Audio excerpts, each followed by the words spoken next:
Andam na nga ipatuman sa Davao City Overland Transport Terminal ang giaprubahan nga security plan sa Department of Transportation. Sumala ni ay sa usop ang manager sa DICOT kini ang unang security plan nga giaprubahan sa tibuok Mindanao. Panahon pa sa pandemya, gisugdan ang implementasyon niini apan nakapuntrial lamang sa COVID-19 management. Ubos sa plano, usa lang ang entrance ug exit sa mga pasahero ug dili pwedeng manglusot bisan asa. Obligadong muagi sa walk-through scanner ang mga tawo. I-plaster sub ang mga negosyo sulod sa terminal. When it comes to security implementation, maayo jud ang ato ang sistema, no? So like for example kanang sa ato ang passengers entrance nato, no, we only have one passengers entrance dire. Diin mura pud tag airport that we have this baggage x-ray machine nga diha gyud nato ginapaagi ang mga bagahe and ang mga tao diha pud sa walk-through machine. So murag ing-ana pud ang ilahang tan-awon pud, no, kung if we really have that kay mao na ang ato ang nakabutang sa ato ang security plan. What are those amenities and facilities that we have?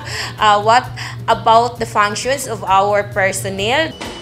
Sumala kang yusok nga gisgutan na nila sa mga security personnel nga gilangkuban sa Task Force Davao, kapulisan ug mga security guards kung unsaon paghanay o pagpatuman sa mga plano aron mas mapahugtan pa ang seguridad sa publiko ug mamintinar ang kahapsay ug kalinaw sa terminal.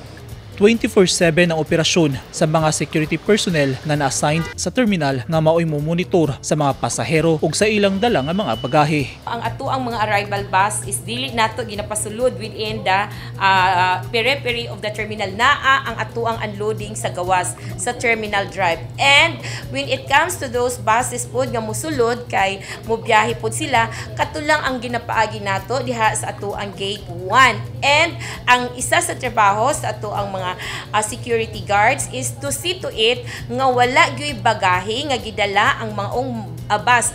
No baggage inside the running board and only the driver and conductor lang gyud ang nakasakay sa bus to be sure nga tanan mo agi sa ato ang entrance. Kanunay ang pahimangno sa management sa DICOT sa mga pasahero nga modagsang sa terminal nga kinahanglan mosunod sa gipatuman nga pulisiya aron dili madilatar sa pagbiyahe. Bawal ang pagdala og mga mahait nga hinagiban, and of course labaw na ang pagdala og mga armas without any proper documents for that, or even kung ikaw in uniform, you have to inform the Task Force Davao ug ipakita nimo ang imuhang mga papilis. Second pod nga ato po ang ginahangyo ang katawhan nga mo cooperate pod sa ato is those bringing endangered species of plants and animals nga ginabawal sa ato ang DENR, sa ato ang Bureau of Fisheries. Kinahanglan pag-agi nila dire is naana po sila igong mga papilis para dili po sila madilatar pagsulod diha sa ato ang passengers entrance. Pwede sab nga modangop ang mga pasahero nga dunay mga reklamo sa gimuntar nga Public Assistance Counter Desk o Police Assistant Desk sulod sa terminal.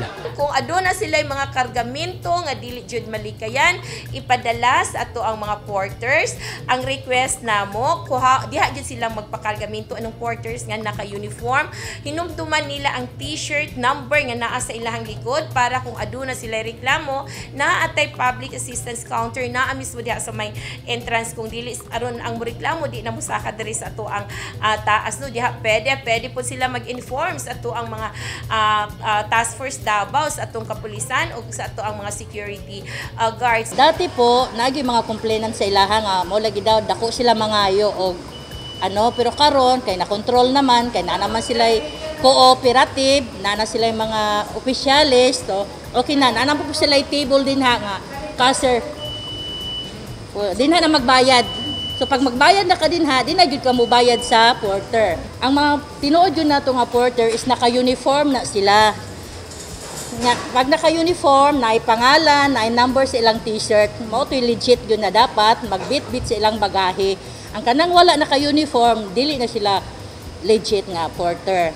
Gilauman na sa DICOT ang pagdagsang sa mga pasahero nga manguli silang tagsa-tagsa ka mga lugar, hilabi na sa maabutay nga eleksyon sa Oktubre 30 ug kalag-kalag sa Nobyembre 1 ug 2. 700 hangtod 800 ka mga bus ang average ang nagabiyahe sa DICOT terminal matag adlaw, samtang 1,000 hangtod 1,500 ka mga bus kung peak days ug peak months. Kooperasyon ng gilauman sa DICOT management gikan sa publiko aron makab-ot ang kahapsay, kalinaw ug kalambuan sa syudad.